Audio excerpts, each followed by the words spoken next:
Making videos over the last couple years has been an incredible learning curve. I've covered many different subjects and learned so much from every part of the process. The research, the writing, the editing, even the feedback from all the funny people online. Hilarious. It's been extremely rewarding. But what most don't know, like really don't know, is that the journey didn't start with a video on Ant-Man that I wrote while a bit drunk in 2014, or even with this Disney retrospective that I never want the world to see again, or even this, I'm not exactly sure what's happening here, to be honest. No. Today, we're going back to the real start of my channel, all the way back to 2008. With an embarrassing Scarecrow fan account. I was lucky enough to be allowed out of Arkham to go and watch the fantastic Dark Knight with Heath Ledger. Now I know I'm not alone on this. YouTube really was the Wild West when I was growing up, and people were trying out everything on there. Sketches, hobbyist advice, animations, and lots and lots and lots of Dark Knight parody videos. You were all very talented. I'm the Joker, baby! I was deep into BatTube and thought, well, how will I get famous? I know, I'll do a review of The Dark Knight as the Scarecrow. I will probably never live this down. Will missed you, Heath. You did well. You made a Scarecrow proud. Oh, look, he credited people in character. But this was my escape. I wasn't very self-aware. I was a lonely theatre kid who liked nerd stuff and wanted attention, and I thought this was going to make people laugh. Instead of doing my homework, I was doing silly, useless things like this. And as I got deeper into my love for stop motion, thanks Dad, I started making these embarrassing shorts I was convinced were peak art. Look at these, and then never take my advice on anything ever again. I didn't stop though. I didn't look at those and go, I should be doing less. Quite the opposite. Back in business and ain't it grand? Let the good times roll. Cortex and Chums was 15-year-old me making up his own Crash Bandicoot fan show, and it's all shades of terrible. But at the time, I thought I was a genius. Come on, who wouldn't want this? A show about the bad guys of the Crash universe getting up to antics in Cortex Castle, featuring plenty of original characters, do not steal, to create what I thought was a Saturday morning cartoon waiting to happen. That is what happens when you cross an ostrich with radioactivity. I feel so loved. You shouldn't. Gosh, this was my school project. I handed this in. I mean, the examiners gave me an A. I think they were more amused than anything else. But I can see my fine arts tutors burying their heads in their hands over the action figure props, the messy bedroom backdrops, and my insistence that there be an entire musical sequence from The Pirates of Penzance.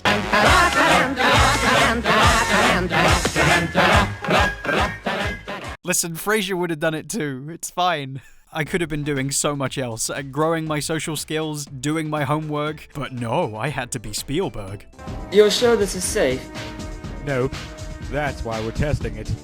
And of course, it was about Crash Bandicoot. I tell you, something about that series did things to my brain. I became very attached to that franchise early on. So, of course, the first thing I did the moment we finally got the internet was to find and hang out on Crash forums. Vivendi Universal owned the license at the time and had a board most of the die-hard fans hung out on. And for some reason, that group was rock solid. It was probably Twinsanity that did it. The trailers for that had loads of details from the original games that got people excited. And the boards became a place where the developers could interact with the fans. I think it downright shook the fan base and got everyone talking, all becoming friends in the process. One of those fans actually managed to convince them to put Crunch in the game, an outspoken fan artist called Tara Cross who was, man, she was well into that guy. Compared to us kids who were doing stick figures, she'd done all these super intense drawings and created a whole fanfiction website dedicated to telling the story of his origin as a, well, Soprano-style edgy melodrama. Don't laugh. This is art. I know this might be coming across as mean, but I'm not tearing her down. This took passion. This is the pinnacle of the edgy 2000s early fan art aesthetic, and I can't fault something that provides so much entertainment, especially now. She even made an animated movie about the one time a crappy admin left the board she was on for a bunch of spammers to take over. It was an epic. It's like Dune. Are you gonna stay? 'Cause we need an admin. Sorry, but I'm too busy for the admin. I must save the world. I just think it's so emblematic of how intense that community was, in a great way. Even when the VU boards dramatically changed to something more generic, the fans stuck together and created new places to chat on. One guy, Hidden Palace Zona, creator of the Crashmania fan site, created a board most of the old members migrated to, and this was the place I decided to call home. It carried that same strong sense of community and was small enough that you knew who everyone was. And even better, there was loads of buzz around the series thanks to the insane direction they decided to go in. You guys have no idea what this did to people. But what really made the place special was what was happening outside of Crash. People coming up with all sorts of projects and sharing them with each other. Like the ring of amateur game developers showing off their stuff and getting advice on how to make them better. One guy, Smaz, had developed his own Crashmania Brawl. The fighters based on forum users, including admins, regulars, and even banned folks. You know a place has got some lore going when those are the bad guys in a video game. It was real infectious. Even I went ahead and tried to make a whole graphic novel epic about these guys that wasn't at all embarrassing, not in the least. And with myself as the fish out of water lead, naturally. That's so very, very sad. I started using this to try and butt into Smaz's life, and this transitioned to us becoming real good friends, even meeting outside of the forums. He explained to me that there had been loads of attempts to make a big community project about the forum. He'd made the game, tried video reviews, lots of things to try and get other people involved, but for one reason or another, they'd all fallen through, and he hoped one day this would change. This stayed with me for some time, and soon, within my mind, the wheels of cringe began to turn. I started with a post asking if people wanted to be part of a panel show, talking about Crash Bandicoot stuff. People liked the idea, but nobody could really picture it, and it came to nothing. So, I decided to take things a little further with something I called CMTV.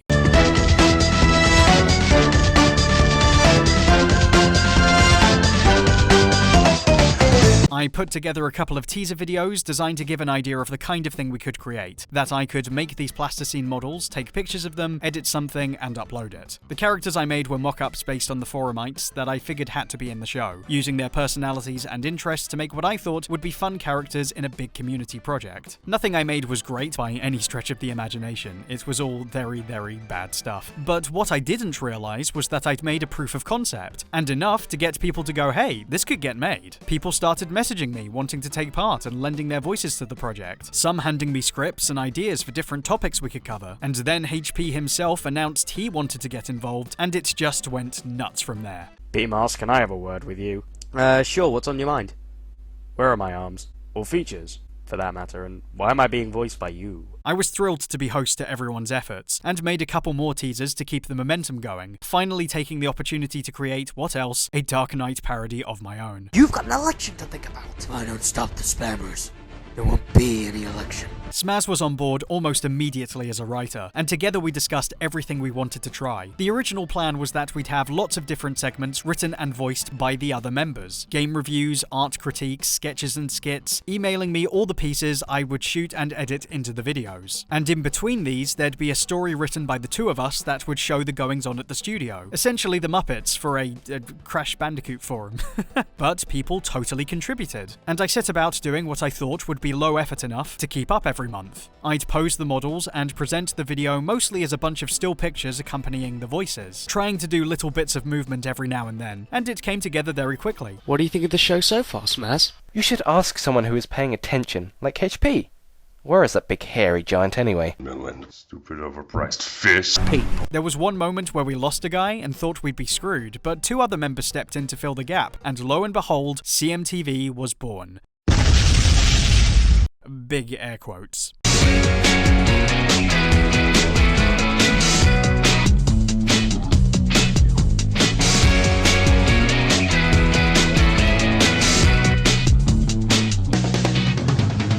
You could see my mad teenage mind at work, not really knowing what I was doing. Being on a Crash forum, everyone had some kind of furry-looking avatar I had to adapt, but my thought process was purely on making a silly cartoon, which explains the wild decisions made on some of the designs, and other things besides. Why? One guy couldn't provide his voice, but wanted to be on the show, telling me to do whatever design I wanted. So I found myself a crazy bone and did a stupid voice. Here's the thing that makes me a star.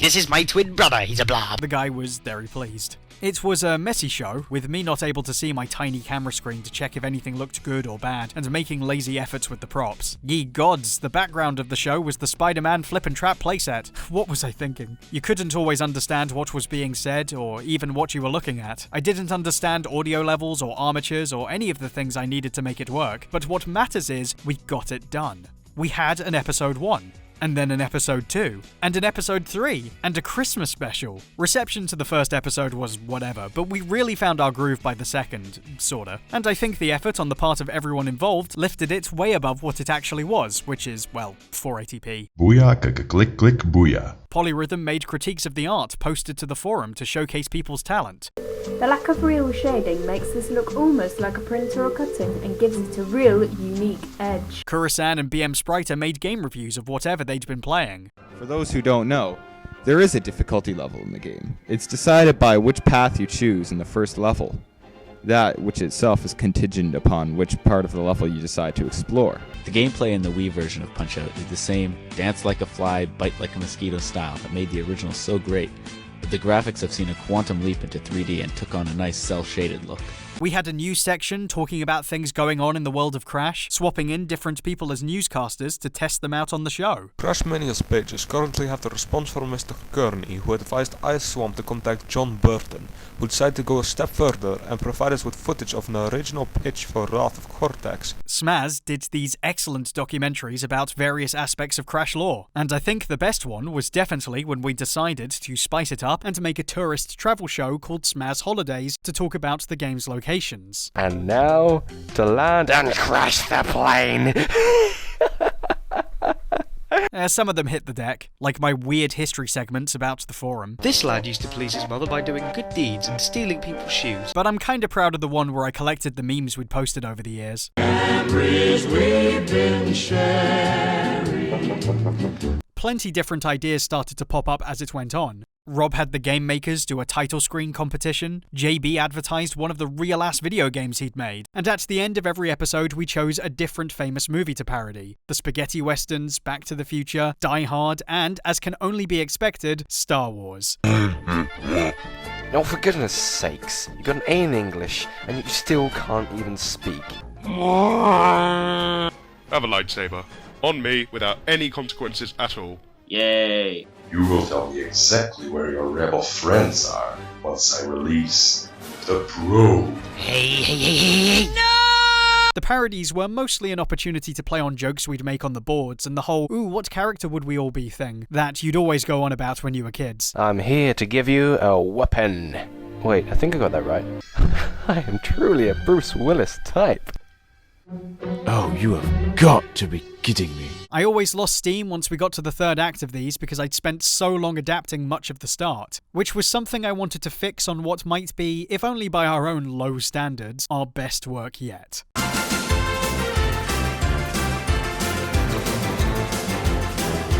Humbug! Heads up! Merry Christmas, world! My lord, what a nightmare. Our half-hour Christmas special was a full-on retelling of A Christmas Carol, again like the Muppets, everyone getting a role in the story. Thank you, rushed continuity. Cool it! I'm Santa. These are the chains of all the souls that I, stole from in life. Although, if I'm honest with you, I like the bling. Rob even went ahead and made snow effects for this, which took ages to render on our crappy computers, the two of us spending the week before Christmas getting it done. It may be barely watchable, but I'm oddly pleased at how we pulled this off, not only telling the entire story, but playing the basis of it reasonably straight. Me and Smaz even went back to read the book for this. Evenings before this were warm, like back when she introduced me to the church, and I introduced her to poker. Technically, you never met. Show me no more, you foul rat. Show me no more. Sure, it's silly and we're making jokes and it doesn't all hang together, but it's complete and it's kinda heartfelt, I'll be honest. I really do think Crash Bandicoot is fun. Later, homie. Season 1 effectively ended around this point, as I decided that, rather than keep doing the same old thing, I wanted to bump it up, get more ambitious with the animation, beef up the stories, change the character models, and that officially began with Season 2.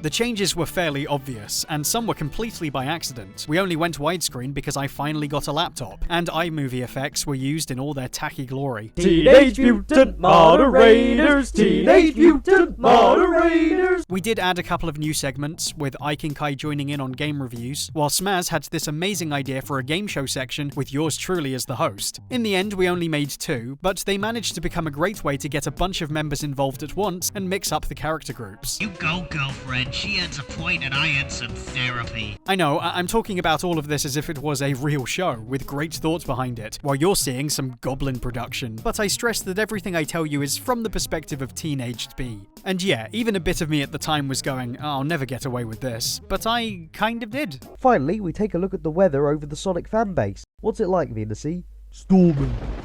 Forever. I was just so desperate to create, to make something like this, that I took any shortcut or opportunity to do it. I didn't even really know what the show was becoming. I was just throwing out whatever seemed to make people laugh, and shamelessly using whatever was popular at the time to do it, too. Mudkip! Have you seen these ratings? Of course! By this point, the feeling around the show was great. We developed something special to us, and the core group of people who'd helped put the first season together found themselves part of a tight crew. In fact, what I don't think I expected was how attached to the characters we all became, with people talking about their favourites and what they enjoyed seeing them do. HP really started it all by saying he didn't want to be depicted as a big hero or a flawless character just because he was the admin. He wanted to be a scheming villain using his admin status to plot world domination plans with his sidekick, one of the guys who did a lot of technical work for the forum, Venusy. Venusy! Venusy! Hey, come on! Stop! Venusy! It was classic Saturday morning bad guy stuff, and it helped that he had, no doubt, the voice of a god. It's brilliant, brilliant, brilliant. Now we can keep people away from my plans for my flower garden. I've got too many children. Yes, children to look after. They're the future of tomorrow or something like that. Just give me that destroying the world remote. It's not a toy.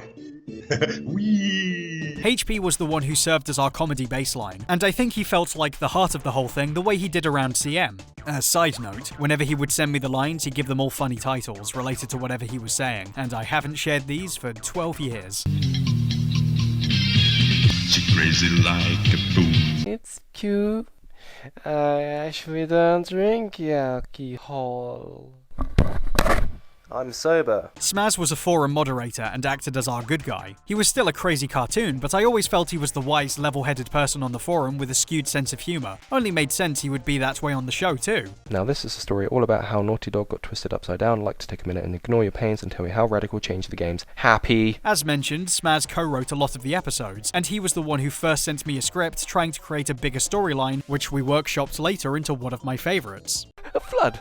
A drought! A hurricane! Another flood! The full facial beard that comes with unemployment! He was CMTV's biggest cheerleader, and I think that's why his stuff felt closer to the feel of what the show was, and why his out-of-storyline segments pushed what we could do in a way that felt organic. His documentary segment would always be the most consistent of the stuff we produced, and definitely made me laugh when putting them together in the edit. With a chair being raised into a large spherical metal object, we're agreeing like flesh to make the poor mutant forget their lives and be controlled by the men in black. Wait, no. Well actually that sort of works. Hello again, it's Polyrhythm. Has everyone bought their sketchbook and pencils today? Good, good. Polyrhythm was maybe my favourite conceptually, a robot with a naive disposition and a kooky design. The character never felt like a token girl, even though she was our only girl. She was still as silly and as goofy as the rest of them. Those judgmentalists. Oh, hello, I didn't see you there. You're just so cute. Stop playing with the toaster and listen to me. Shoot. I should have screwed that on proper before I got here. In real life, Polly was an artist and enthusiastically provided all the show's banners and promo art, giving us an official quality on the forum we definitely wouldn't have had otherwise. Can't begin to describe how great it was to see this stuff happen. It was inspiring to see how invested she was in this world and its characters, enough to send me not only this awesome drawing, but also an in-character Christmas card from the show's upper management. Still very proud to own this one. You'll never get away with this! What do you mean? Of course he will. Hey, I know that. I just wanted to say it like they do on TV. Touch my robe. JB was another one of the 3 moderators, forming what we used to call the good, the bad, and the ugly, hence our first parody. You dick. I seem to remember that as time went on and the show got less like a forum and more like a TV studio, he got cast as a janitor, keeping things clean for everyone else, intended to pay off in a plotline that we never got to release. What's up? Anyway, he and I would have a lot of laughs off the forum, goofing around about whatever was going on, and we got a lot of mileage out of talking about the show. I'm HPZia, and I'm from Portugal. And I sound like Jesus. He's also the one who gifted me with an emoji I think everyone I know is sick of seeing me use. Well, at least you know now who to blame. That's the end of my lines again. Oh my god. I'm good at saying words. I am not reviewing Shadow the Hedgehog. You already made me review Twinsanity, and that was a bunch of bullshit. Kuro-san and BMT were friends in real life, so it was always easier to get their voices at the same time and have them bounce off each other. BMT was the mellow one, always trying to resolve stuff, while Kuro-san was the aggressively edgy one, and it just worked out really nicely every time we brought them on. For once, I'd like to see something that isn't an adaptation of something that already exists. Like Koru-san's game reviews. I think we really need to put my name in. My gaming reviews. They developed a fake account on the forum called Planetary Quasar to try and stir the pot. We all fell for it and actually made him a character on the show. BMT voiced him as a parody of V from V for Vendetta, and he just morphed into this great antagonistic force who just happened to be working for the good guys, the resident show cynic. That hack BMT is a terrible French general. I simply cannot stand aside and watch such dreadful performances take place. It would seem so, mon amigo. You suck. Just gonna stop you right there. But why? I was just about to start talking about all of the gay shipping. Ikenkai described to me that he wanted to be this spy-looking fella in a trench coat, so I came up with what was probably channeling the G-Men from Psychonauts, but from the other side of the curtain. We claimed he was from a country called Bosko Tekovich, and it's amazing how that stayed consistent. Everyone was willing to just take that name at face value and come up with their own jokes. I actually walked all the way here from my hometown of Bosko Tekovich. Naturally, it was empty apart from the peasants gathering around a single-scented candle in the middle of a pyre of propaganda. It was beautiful and cold. But did you bring the eggnog? Well, of course I did. Kai even got his own episode where his comrades returned from the moon to recruit him back into the agency. I was going off on something here, wasn't I? Kuro-san, you are a genius. That is a great idea. But I'm not. I'm a prick. And that plan sucks. Snooping as usual, I see. A young guy called BZR1 joined halfway through and had these crude drawings of the model he wanted for his character. Combined with when he revealed his voice, it just struck me as a perfect foil for all these characters to have a really pompous PR manager walking around telling everyone what they should and shouldn't be doing. As the youngest PR manager in the history of YouTube, I demand that you seize your silly plans and get to work on something. Next. I have a magical stick, and his name is... No. Crash Fan wasn't someone anyone really paid attention to on the forum. I mean, he was just a guy called Crash Fan, until he was on the show. Today's the day my insomnia will save the day. I always knew you had feelings for me. As an actor, and a Norwegian no less, he had this really funny delivery combined with how his look turned out. He was supposed to look like a generic Blue Crash, but I ended up making him look like some kind of helpless dog, and it just stuck. When I look at you, I see nothing but older, wiser turtles who have learned much in their lives. In fact, I think they have... Don't you dare touch the button, you little shit! Crash Fan wanted to voice one of the bad guys, and we ended up giving him the character of Veg, who again ended up being a really fun baddie to have around. We just wanted to do Dr. Nefarious. People of CMTV, I have...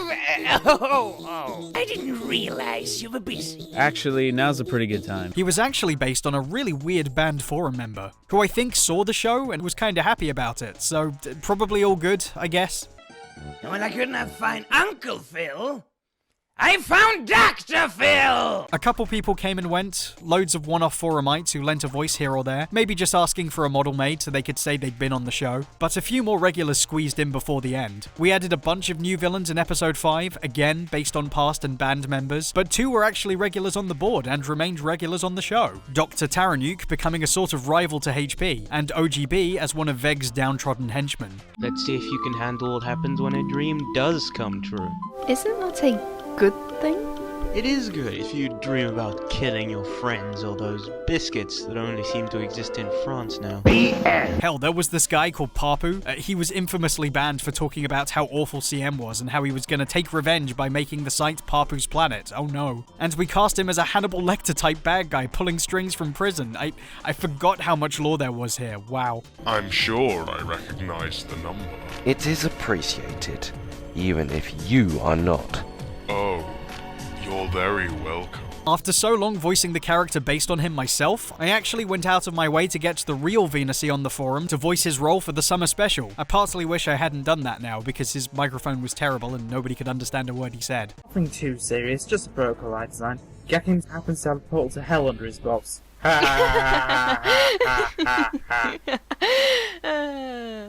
Wait, what? Oh yeah, the summer special. There was this one bit Smaz did as a joke in the Christmas episode. Crush Fan going off on a monologue about a magical stick. Once upon a time, there lived a magical stick named Stick. And guess what, my friends? Stick was magical. The end. That was terrible. His delivery was so good that we suddenly started an entire plotline about how the stick was real and could take you to other dimensions, which led to a full summer special where 4 of the characters got sucked into an alternate world and met other versions of themselves. Yeah, we were on the whole multiverse thing long before those other hacks. Do you know someone called Korusan? You must be looking for someone across the pond, right? But don't get your took in a knot, eh? My god. He's putting Bob and Doug McKenzie to shame. It was fun getting to come up with alternate versions of all the characters, the one everyone responded to the most being Mini HP. It's hard to go wrong with a pitch shifter gag if you're a kid in 2010. It's quite embarrassing, really. There's even this bit where I finally got to introduce one of my oldest real-life friends on the show, who was also on the forum, putting him in a subplot that was going to tie into PQ's plans, where he was the manager of the CMTV library. Oh, mad, I tell you. Oh, hello, sorry about that. I've come for information regarding...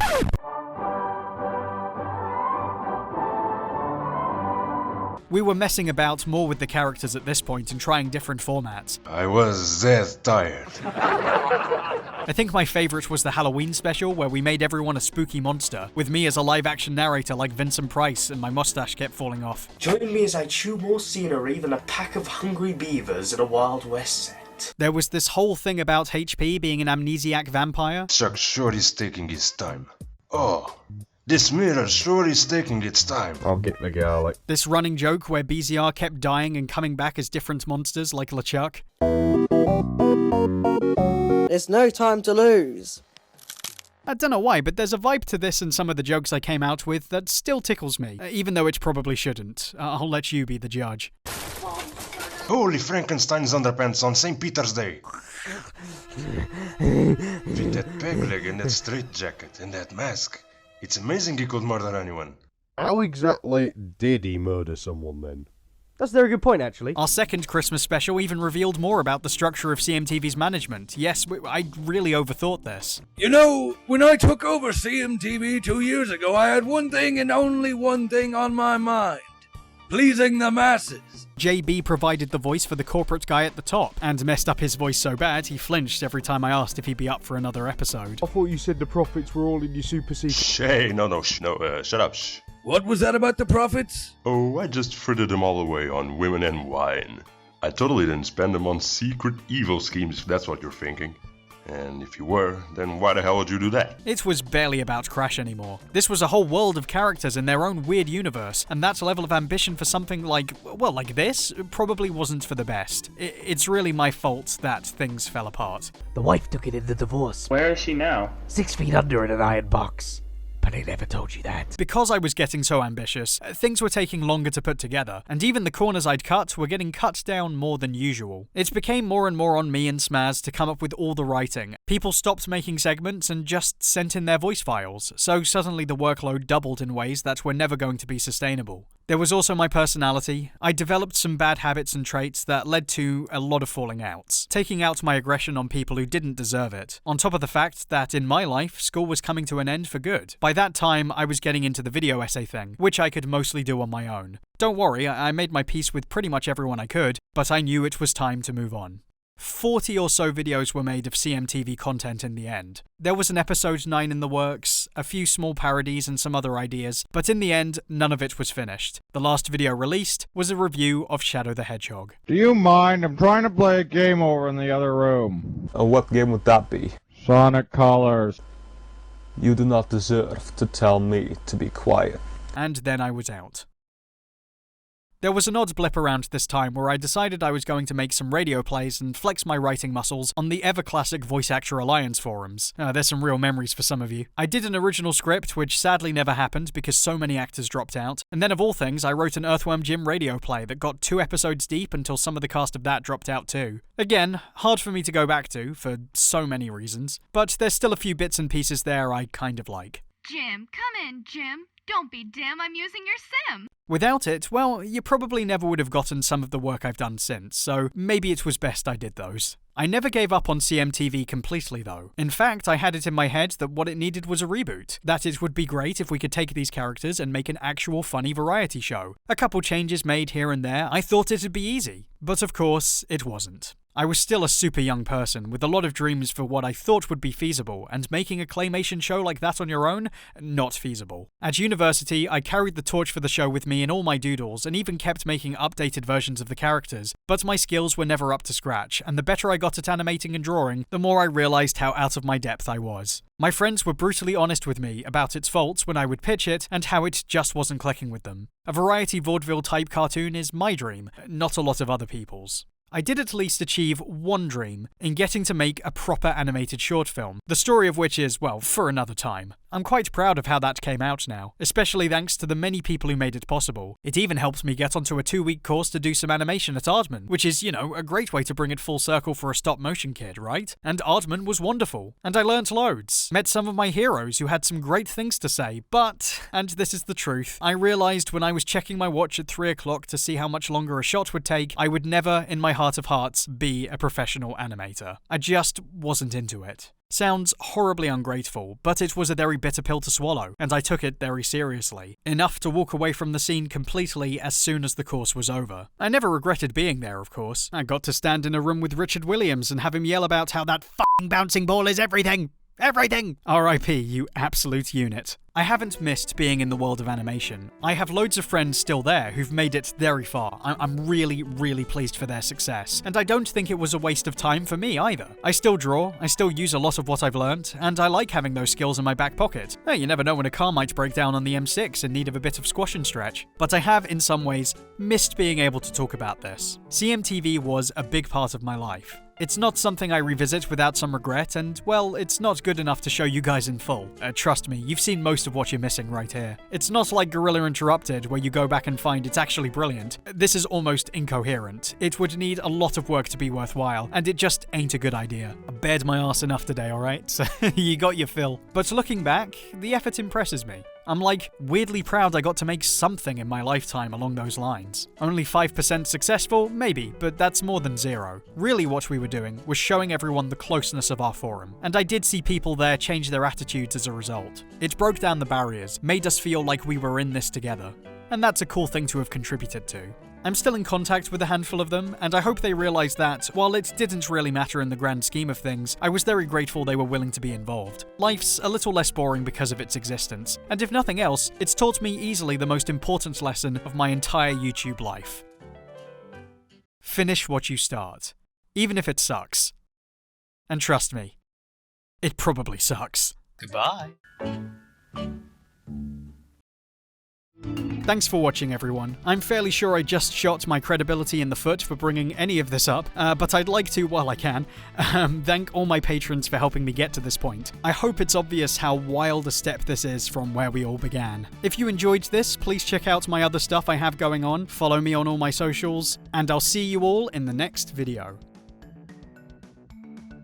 I'll get you next time, Mask. If it's the last thing I do.